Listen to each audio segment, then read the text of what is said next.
기사를 보니까 네. 취득세 중과 폐지 검토 기사가 나왔더라고요. 네. 근데 네. 기사가 나오자마자 네. 정부에서는 아직 논의된 바가 없다. 이렇게 아. 또 입장을 밝혔는데요. 네. 랭구님은 좀 실행 가능성에 대해서 어떻게 좀 보고 계시나요? 저는 실행 가능성이 상당히 높다고 생각해요. 일단 기본적으로 검토할 단계가 됐다고 생각해요. 지금 취득세가 3주택 이상 되면 12%잖아요. 네, 거래하지 말라는 소리죠, 이거는.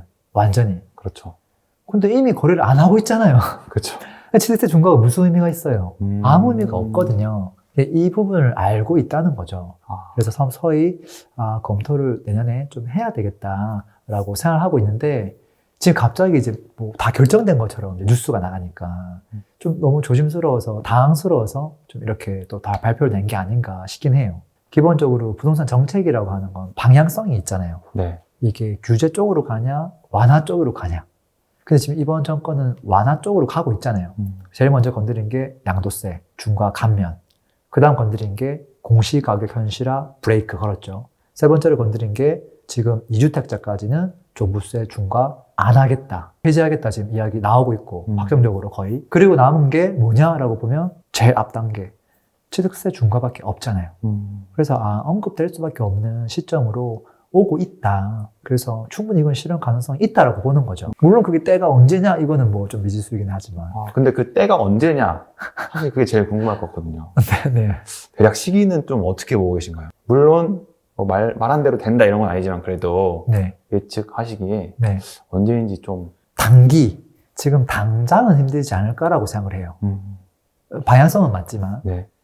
이게 기본적으로 FM대로 이야기하면 취득세 중과 규정을 풀려면 지방세법을 정정해야 돼요. 근데 이거 국회 의결사항이거든요. 그러려면 내년 뭐 상반기 때 뭐 또 임시국회 엽시다 이렇게 해가지고 국회 의결을 해야 되는데 시간이 좀 걸리겠죠. 네. 지금 바로 앞에 있는 게 12월 또 임시국회인데 그때는 지금 어떤 걸 다루고 있냐면 법인세 어떻게 할 거냐 이거 가지고 지금 장난 아니거든요. 이거 조율도 안 되는데 갑자기 취득세 이야기 꺼낸다? 이 말이 안 되겠죠. 그럼 이거 다 일단락 되고 그 다음 뭐 이야기 꺼낼 수 있는 거잖아요. 물론 이제 이런 이야기도 해요. 혹자들은 국회 의결이 안 되더라도 이게 소득세법 시행령을 개정하면 뭐가 가능하냐면 옛날에 양도세 중과 유예가 바로 가능했거든요. 그래서 정권 바뀌자마자 바로 이거부터 했단 말이죠.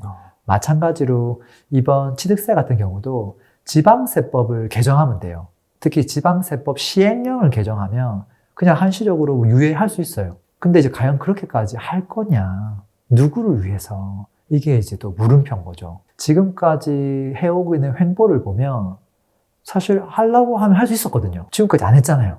급하게 할 이유가 있을까라는 생각이 드는 거예요. 그래서 조금 더 이제 기본적인 다 풀었는데도 시장이 너무 어렵다. 남아있는 거 취득세도 좀 풀어줘야 된다. 그런 여론이나 공감대 형성이 좀 되는 것을 기다리고 있는 거 아닌가 그런 생각이 듭니다. 그럼 약간 간을 보면서 명분을 만든다 이렇게 보면 될까요? 네. 랭구님 근데 12월 달에 네. 등록 임대사업자 개편이 예정되어 있잖아요. 네. 근데 여기다가 이제 내년 뭐 물론 예측이지만 상반기에 취득세 중과까지 좀 네. 해지되면 네. 그래도 이거는 좀 부동산 시장이 좀 변화가 있지 않을까요? 두 개 다 만약에 다 풀린다. 네. 상반기 때. 네. 그렇게 가정했을 때 저는 되게 미세한 변화가 있지 않을까 생각돼요. 큰 변화는 아니고. 네. 미흡하다는 건 무슨 말이냐면 부동산 시세가 사람들이 기대하는 건 그런 거예요. 지금 되게 많이 하락을 했으니까 이게 좀 드라마틱하게 이제는 주식처럼 이렇게 쫙 좀 올라오는 것들을 기대하는 거거든요. 뭐 거래도 이제 막 일어나고. 근데 그런 움직임이 발생하려면 실거주자가 움직여줘야 돼요. 근데 취득세 중과는 실거주랑 아무 상관없는 이야기예요. 그 다음에 임대사업자는 실거주랑 아무 상관이 없죠. 이건 오로지 이제 다주택자를 위한 거거든요. 이제 이거를 푼다고 해서 시장이 확 변하진 않을 거다. 그런 의미에서 조금 미흡하겠다라는 표현이고요. 대신에 다주택자 입장에서는 이거는 그래도 고려해 볼 수 있는 당근책이죠. 다주택자가 충분히 움직일 수 있는 여력이 있는 내용이라고 저는 보고 있어요. 한번 생각해 보는 거죠. 이게 만약에 풀리면 앞으로 어떤 행동을 해야 되는지. 제 나름대로 시나리오를 저도 만들어 보고 있거든요. 그래서 만약에 취득세 중과가 풀렸다. 그럼 실거주자는 움직이지 않겠지만 급매물이 나왔을 때 다주택자는 이걸 살 수 있거든요. 정말 급매인데 취득세 중과 때문에 안 사고 있단 말이에요. 풀리면 이거 받아주겠구나. 거래가 일어나겠구나. 그러면 정말 급한 매물은 사라지겠죠. 그러면 금액이 더 이상 안 떨어지기 시작하겠죠. 이런 것들이 이제 하나씩 발생할 거라는 거죠. 그리고 이제 등록임대사업자가 개편되면 이제 얼마나 많은 사람들이 이거 신청하는 건지 지켜봐야 되겠죠. 그리고 이걸 어떻게 이용하면 좋을지도 봐야 될 거고. 근데 당연히 취득세 중과가 먼저 풀릴까, 임대사업자가 먼저 나올까라고 보면 지금 임대사업자가 먼저 나온단 말이에요. 근데 임대사업자를 만약에 풀어줬을 때 다주택자인데 이거 임대 등록하세요. 뭐 혜택 줄게요 했을 때 취득세 중과를 혜택을 임대사업자한테 혜택을 안 주면 누가 이걸 할까요? 아무도 안 하겠죠. 그래서 분명히 제 생각이지만 등록 임대사업자를 만약에 등록을 하면 취득세 중과 안 하고 그 다음에 종부세도 배제해주고 뭐 양도세는 뭐 옵션으로 좀 고려해 볼 수 있고 기본적으로 필수로 들어야 될 게 취득세 중과 배제예요. 이게 거의 같이 콤비로 들어올 확률이 매우 높거든요. 그러면 다주택 입장에서는 그래 이걸 등록 안 하면 살 수 있는 방법이 없으니까 이거라도 해보자 뭐 이런 생각들을 하겠죠. 그래서 앞으로 그 혜택의 범위가 어느 정도까지 나올지 이게 핵심이죠. 그래서 조금 더 지켜보면 좋을 것 같아요. 맹구님은 이제 만약에 취득세 풀렸다. 네. 그러면은 뭐 하나 사실 건가요?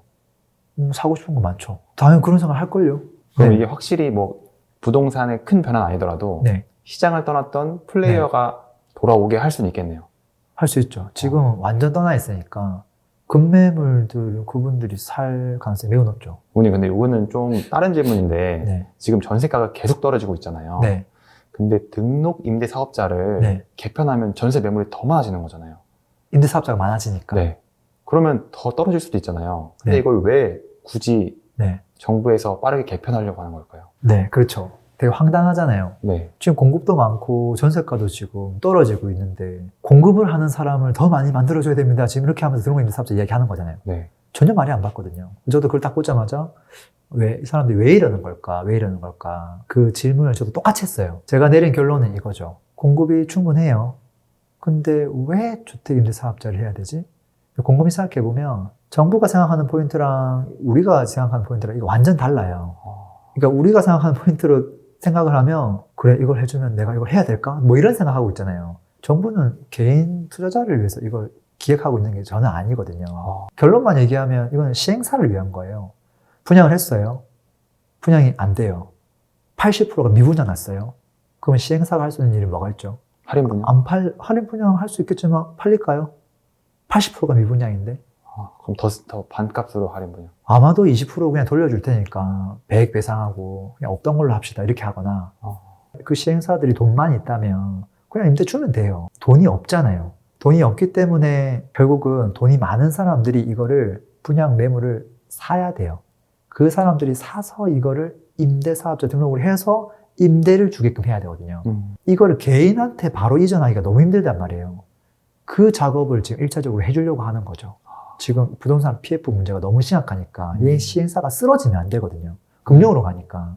그래서 이거는 이제 부동산 PF에 대한 주제를 갖고 좀 또 깊게 다뤄야 될 주제예요. 그래서 오늘은 좀 취득세로 좀 이야기 좀 가고 있으니까 등록임대사업자, 뭐 PF 요 문제는 조금 또 떼가지고 다음 편에서 별도로 한번 더 이야기하면 좋을 것 같아요. 뭐 핵심은 이 정책은 다주택자가 아니라 시행사를 위한 정책이다 이렇게 봐요. 저는 그렇게 보고 있죠. 마지막으로 이제 최근에 양도세, 네. 종부세 완화되었고 네. 이번에 이제 취득세까지 완화되면 그럼 다음에는 어떤 정책이 또 나올까요? 당장 눈앞에 있는 게 지금 전국을 쫙 규제 지역 다 풀어줬잖아요. 네. 마지막에 턱 걸렸어요. 서울이랑 경기도 5개. 이거 5년간 풀어줘야 될 거 아니에요. 경기도 4개. 네, 경기도 4개.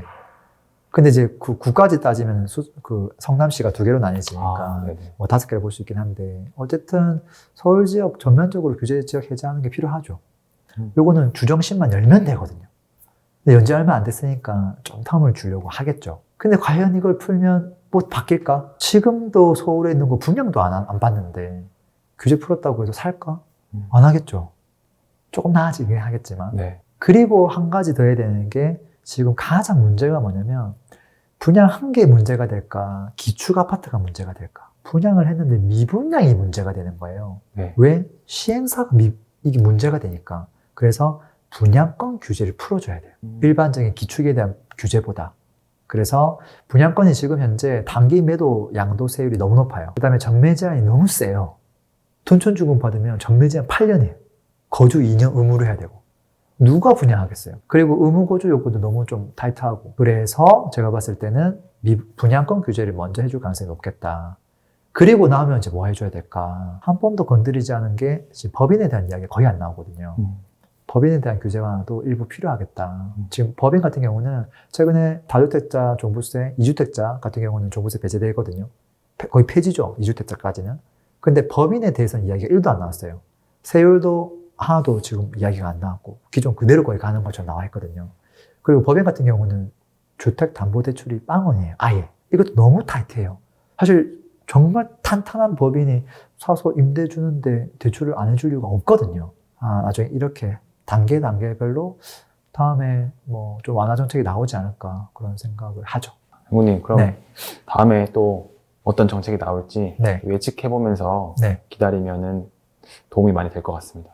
네. 또 조금 더 정확한 정책 나오면 그때 한번 또 풀어보면 좋을 것 같습니다. 오늘도 들어줘서 감사합니다. 행복한 하루 되세요.